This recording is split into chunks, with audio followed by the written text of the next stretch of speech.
ठीक है, quantum yield. और क्वांटम यील्ड में मैंने तुम्हें डायग्राम बनवा दिया था। क्वांटम यील्ड की हेल्प से अपन किसकी वैल्यू कैलकुलेट करते हैं बेटा? The value of phi will be calculate करते हैं। अपन ने सबसे पहले लॉ ऑफ फोटोकेमिस्ट्री पढ़े थे। कितने थे टोटल लॉ ऑफ फोटोकेमिस्ट्री? थे 2 थे फोटोकेमिस्ट्री। पहला कौन सा था बेटा? ग्रोथस ड्रॉपर लॉ, जो कि एक कैसा रूल था? क्वांटिटेटिव या qualitative?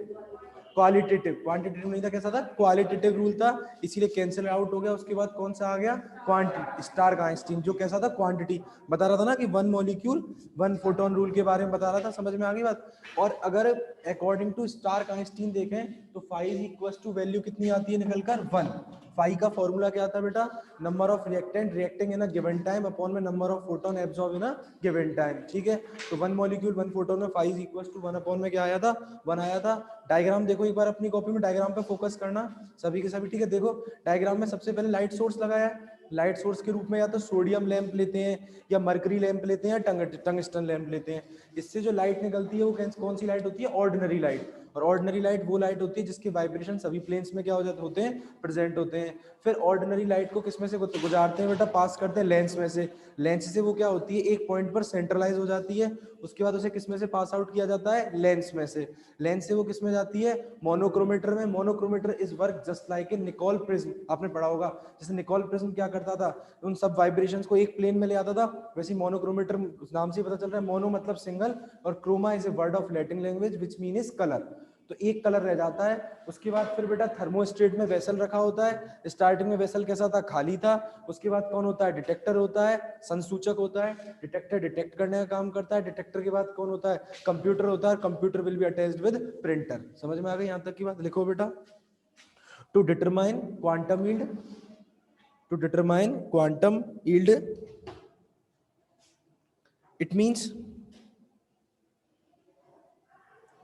it means a relationship will be present in between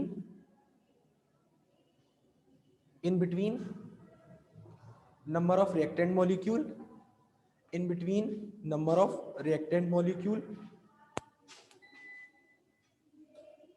number of reactant molecule and number of photon, and number of photon to obtain it, above type of diagram, above type of diagram will be formed,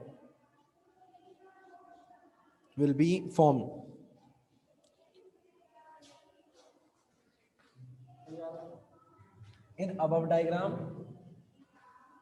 in above diagram a light source will be present, in above diagram a light source will be present, which will be made up by mercury bulb, which will be made up by mercury bulb and tungsten bulb, which will be made up by mercury bulb and tungsten bulb. That radiations which are emit, that radiation which are emit, from the light source, is passes from the slit and lens, slit, SLIT, slit and lens, and then these radiations,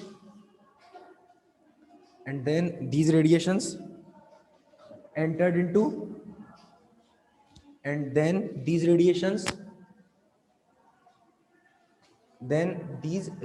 will be entered into, किसमें enter करेंगी बेटा? Monochromator में, entered into monochromator. ठीक है बेटा, monochromator will be absorb, monochromator will be absorb all type of radiation, all type of radiation except one, except one, except one and emit required amount of radiation and emit required amount of radiation. Next line से लिखो, paragraph change करके, these radiation will be passes from the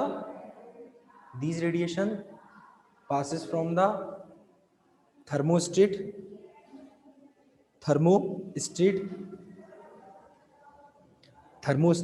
which will be have, thermostat में क्या रखा हुआ है बेटा, which will be have reaction vessel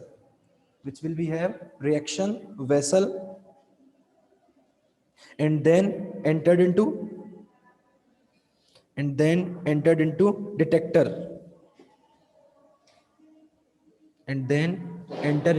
detector, apparatus के सेटअप की बात कर रहे हैं अभी अपन, समझ में आ रहा है ना. then enter into detector and detector will be attached with the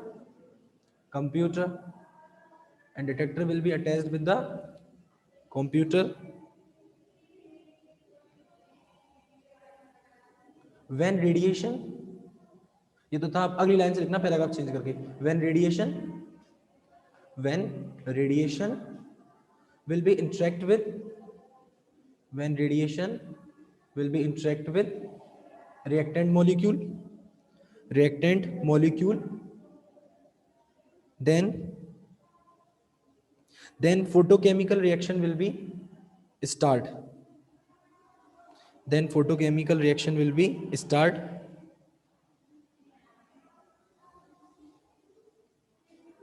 and remaining photon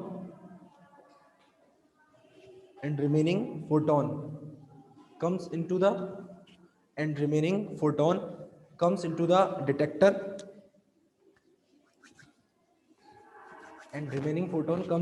detector, which will be calculated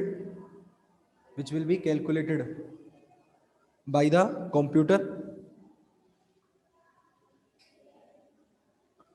with respect to time.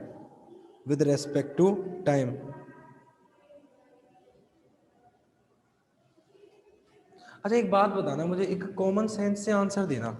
देखो सुनो, स्टार्टिंग में रिएक्शन स्टार्ट हुई, ठीक है, ध्यान से सोचना और आंसर देना. मैंने रिएक्शन वेसल भर लिया मेरा, और रिएक्शन वेसल में कौन प्रेजेंट है, रिएक्टेंट मॉलिक्यूल, पूरा का पूरा रिएक्शन वेसल है वो मैंने फुल कर लिया रिएक्टेंट मॉलिक्यूल से. मैंने जैसे ही यहाँ से लाइट सोर्स से लाइट ऑन करी, आंसर देना मेरे क्वेश्चन का, लाइट सोर्स से लाइट ऑन करी, लाइट ऑन करने के बाद पूरा का पूरा सेटअप चल रहा है रेडिएशन का, आपको समझ में आ गई कैसे. अच्छा स्टार्टिंग में डिटेक्टर में नंबर ऑफ फोटोन कम आएंगे या ज्यादा आएंगे, मेरा क्वेश्चन क्या है, मैंने ले लिया बेटा कोई फोटोकेमिकल सब्सटेंस ले लिया जो फोटोकेमिकल रिएक्शन शो करेगा.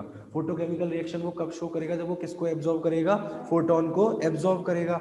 मेरा क्वेश्चन क्या है कि मैंने यहाँ से लाइट सोर्स से लाइट ऑन कर दी, लाइट सोर्स से फोटोन आएंगे, फोटोन को कौन एब्जॉर्ब कर लेगा, सबके सब फोटोनों को कौन एब्जॉर्ब करना शुरू कर देगा, जो यहाँ पर सब्सटेंस रखा हुआ है, रिएक्टेंट रखा है. तो डिटेक्टर में फोटोन कम जाएंगे या ज्यादा जाएंगे, कम जाएंगे. लेकिन वही अब समझ में आ गई बात मैं क्या कह रहा हूँ. लेकिन विद रेस्पेक्ट टू टाइम क्या होगा, रिएक्टेंट किसमें ठीक आ गया ना समझ में, मैं जो समझाना चाह रहा हूँ.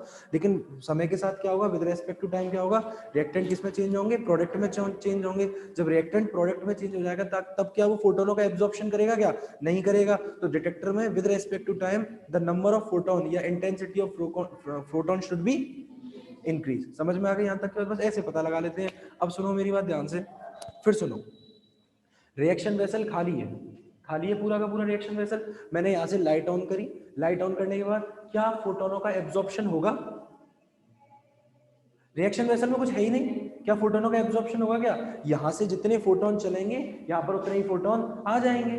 समझ में आ गई यहाँ तक. अब मैंने क्या कर लिया, रिएक्शन वेसल में रिएक्शन करने के लिए कोई रिएक्टेंट ले लिया, तो स्टार्टिंग में तो वो एब्जॉर्ब करेगा, लेकिन बाद में उसकी एब्जॉर्प्शन धीरे धीरे क्या होती जाएगी, कम होती जाएगी. जब एब्जॉर्प्शन कम होती जाएगी तो यहाँ पर नंबर ऑफ फोटोन क्या होते जाएंगे, बढ़ते जाएंगे. जब नंबर ऑफ फोटोनों की संख्या जब खाली के बराबर हो जाएगी इसका मतलब मेरी पूरा का पूरा रिएक्टेंट किसमें चेंज हो गया है, प्रोडक्ट में चेंज हो गया। पता कर लेंगे नहीं कर लेंगे, बेटा नहीं बेटा दोबारा बताओ, बैठ के चलो लिखो अगली लाइन से लिखो पैराग्राफ चेंज करके। Since the reactant molecule since the reactant molecule will be changed into the product, since the reactant molecule will be changed into the product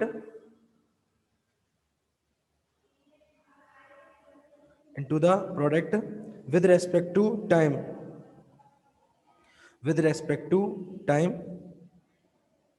so in reaction vessel, answer देना आप सोच समझ के पूरी class सही से। so in reaction vessel if the number of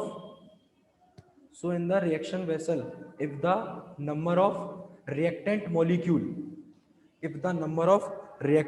molecule should be decreases,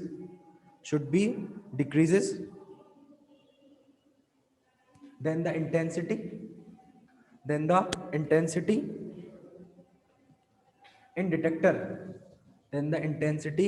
in detector should be, answer करो, very good, अब समझ में आ गया तुम्हारे, should be increased and the intensity of emitted radiation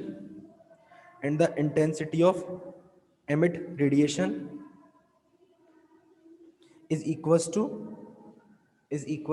rate of reaction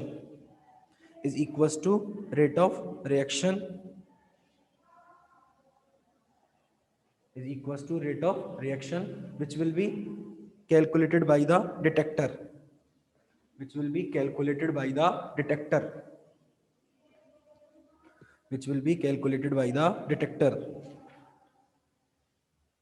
अगली line से लिखो paragraph change करने के करके। यहां तक समझ में आ गया बात, आ गई बेटा, क्लियर है ना? ठीक है। To calculate total number of photon, firstly radiation will be passes from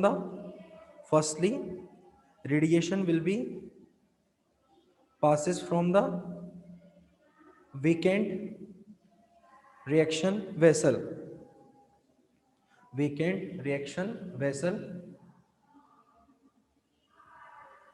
and then total number of emitted photon, will be calculated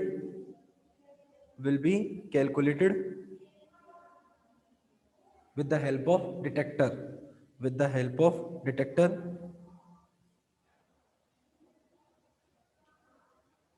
and then reaction vessel will be filled with the reactant molecule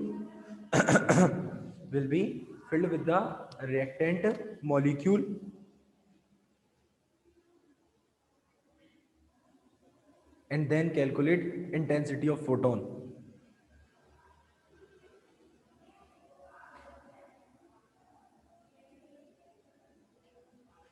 And by the difference of both,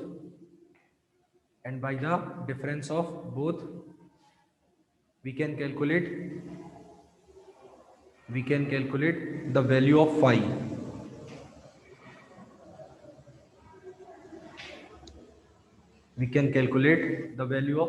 So the phi is equals to, next line में, so the phi is equals to rate of reaction upon में number of photon absorbed. देख लिया? आ गई बात समझ में? कर दोगे एपरेटस का सेटअप पूरा, बस डायग्राम समझ में आना चाहिए, कैसे करना है, क्या करना है। ठीक है, समझ में आ गई यहाँ तक की बात? बस ज्यादातर क्या है तुमसे वाइवा में अगर कोई अच्छा एग्जामिनर आता है तो लाइट सोर्स पूछ लेता है लाइट सोर्स के रूप में किसको लेते हैं? मरकरी लैंप, सोडियम लैंप या टंगस्टन लैंप। समझ में आ गई यहाँ तक की बात? चलो लिखो अगली लाइन से इसी में पैराग्राफ चेंज करके, with the help of above formula, with the help of above formula, with the help of above formula we can calculate we can calculate we can calculate the value of phi, we can calculate the value of phi for any photochemical reaction, for any photochemical reaction। ठीक है, note लगाओ। अच्छा, Einstein के हिसाब से phi की value हमेशा कितनी आनी चाहिए? 1 आनी चाहिए। अब क्योंकि आइंस्टीन ने रूल ही क्या दिया था? 1 मॉलिक्यूल 1 फोटोन रूल। तो अपन 1 मॉलिक्यूल, अपन ने फॉर्मूला पढ़ा था, phi is equal to number of reacting molecule upon में नंबर ऑफ एब्जॉर्ब्ड फोटोन। तो 1 अपॉन में 1 वैल्यू क्या आनी चाहिए? 1 आनी चाहिए। लेकिन जैसे जैसे डिस्कवरी हुई, तो मैंने कल तो बताया था कि डिस्कवरी के साथ देखा गया कि phi does not equal to क्या हो गया? 0, sorry, phi does not equal to 1 आ गया। इसका मतलब फाई की वैल्यू में क्या आ गया? डेविएशन आ गया। समझ में आ गई बात? अब डेविएशन आता है तो डेविएशन 2 टाइप से होता है, या तो पॉजिटिव डेविएशन होगा या फिर कौन सा होगा? Negative deviation. दो ही तो चांस होते हैं, या तो पॉजिटिव डेविएशन होता है। जैसे जब आप 12th क्लास में पढ़ते थे, तो 12th क्लास में आपने पढ़ा होगा सॉल्यूशन वाला चैप्टर, याद है नहीं है? सॉल्यूशन में आपने राउल्ट्स लॉ पढ़ा होगा, वहां पर आपने सॉल्यूशन पढ़े होंगे, आइडियल सॉल्यूशन और non ideal solution. Ideal solution are those solution which follow Raoult's law, Raoult's law की जो फॉलो करते हैं। और नॉन आइडियल कौन सा था? जो राउल्ट्स लॉ को फॉलो नहीं करते। ठीक है, फिर वहां पर आपने दो पढ़े होंगे, आइडियल और नॉन आइडियल। नॉन आइडियल में फिर जो पॉजिटिव डेविएशन दिखाते हैं और एक नेगेटिव डेविएशन। याद है कुछ ऐसा? Once upon a time there was a solution, इस तरीके का डायग्राम पढ़ा था 200 साल पहले। बहुत गजब। ठीक है बेटा, बिल्कुल सही, लॉकडाउन से बहुत पहले की बात है ये, है ना? समझ में आ गया? पॉजिटिव डेविएशन में ऐसे ग्राफ चला जाता है, आया याद? एक्स ए एक्स बी मोल फ्रैक्शन लेते थे, यहाँ पर वेपर प्रेशर लेते थे। याद नहीं है तो याद रखो, क्योंकि अपनी एक यूनिट सॉल्यूशन भी है। इस साल अपनी 5वीं यूनिट किसकी है? फिजिकल की, सॉल्यूशन। चलो लिखो। हाँ, ये लिख लिया यहाँ तक? नोट लिखा रहा था ना। अब एक बात ध्यान रखना, जब भी मैं तुम्हें नोट लिखाऊं ना, तो नोट तुम्हारी नॉलेज के लिए, एक्स्ट्रा के लिए। इसको पेपर में लिखकर नहीं आना कि कॉपी चेक करने वाले को तू क्या ज्ञान देगा, हम तुझे ज्ञान दे देते हैं, ऐसे नहीं करना। देखो मैं तुम्हें एक बात बताता हूँ, हाँ डिलीट हुए हैं, पर देखो सुनो, क्या कल को जब तुम एग्जाम दोगे, क्या उस कंपटीशन के एग्जाम में से भी टॉपिक डिलीट होंगे क्या? एक कॉमन सेंस लगाओ। ये आप अपनी पता है मन की संतुष्टि के लिए कर रहे हो सिर्फ, कि सर टॉपिक कम हो गए, सर पेपर नहीं हुए। रिजल्ट आ गया ना सेकंड ईयर का, तो 5% बढ़ा के दिए, कितनी दी है? 3% बढ़ी है। देखो मेरी बात सुनो, मैं क्या कह रहा हूँ, कभी इस चीज को मत सोचो, वरना कल को जब आप कंपटीशन दोगे तब तो दिक्कत आएगी ना। हाँ, अगर देखो बायो वालों को तो केमिस्ट्री पढ़नी है, और मैथ्स वाले इसको लाइटली ले सकते हैं। B clear. नहीं, क्लियरली बात है जो है अपनी और तुम्हारी बात घर की, वो घर की बात तो ये कहती है कि बायो वालों को तो केमिस्ट्री से काम है नहीं, क्योंकि अगर आप बीएड करके 3rd ग्रेड देते हो तो बायो वालों के लिए वही पेपर आता है, और मैथ्स वालों को भी। बायो वालों को मैथ्स भी पढ़नी पड़ेगी और मैथ्स वालों को भी बायो पढ़नी पड़ेगी, तो हिसाब बराबर हो गया, कोई दिक्कत नहीं। 2nd ग्रेड में क्या होता है?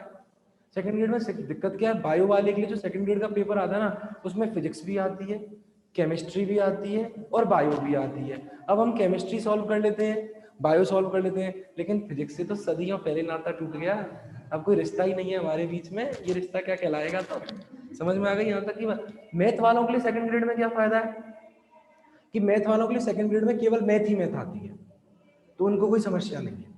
समस्या है बायो वालों के लिए 1st ग्रेड में तो आपका पर्टिकुलर सब्जेक्ट ही हो जाता है, या तो आप मैथ से देते हो, या केमिस्ट्री, फिजिक्स, या फिर बायोलॉजी से देते हो। इससे अब एजुकेशन में जाते हो तो वहां पर तो और ज्यादा डिवाइडेशन हो जाता है। अगर आप बॉटनी से हो तो बॉटनी का दोगे, जूलॉजी से हो तो जूलॉजी का दोगे, ऐसे चलता है सिस्टम। तो मैथ वालों को तो इसको लाइटली लेना चाहिए, समझ में आ गई बात? पर इसको बहुत अच्छे प्रेशर से किसको लेना चाहिए? लेकिन फिर एक बात कहूंगा यहाँ पर मैं तुम्हें, अगर आप हायर एजुकेशन में जाना चाहते हो, नहीं भी जाना चाहते, तो आजकल क्या है बेटा, हर एग्जाम में नंबर ऑफ स्टूडेंट बहुत बढ़ रहे हैं। नंबर ऑफ स्टूडेंट बढ़ने से बहुत से, तुम वही देख लो, इस बार नीट में 2 लड़के लड़कियों के 720 में 720, मतलब बेटा मुझे ऐसा लगता है मेरे जीवन की सबसे अनोखी घटना है। वो लड़का और वो लड़की कितने इंटेलिजेंट रहे होंगे, रिजॉइन करवाऊं मैं? रिजॉइन करवाऊं? रिजॉइन कर लो बेटा। तो आप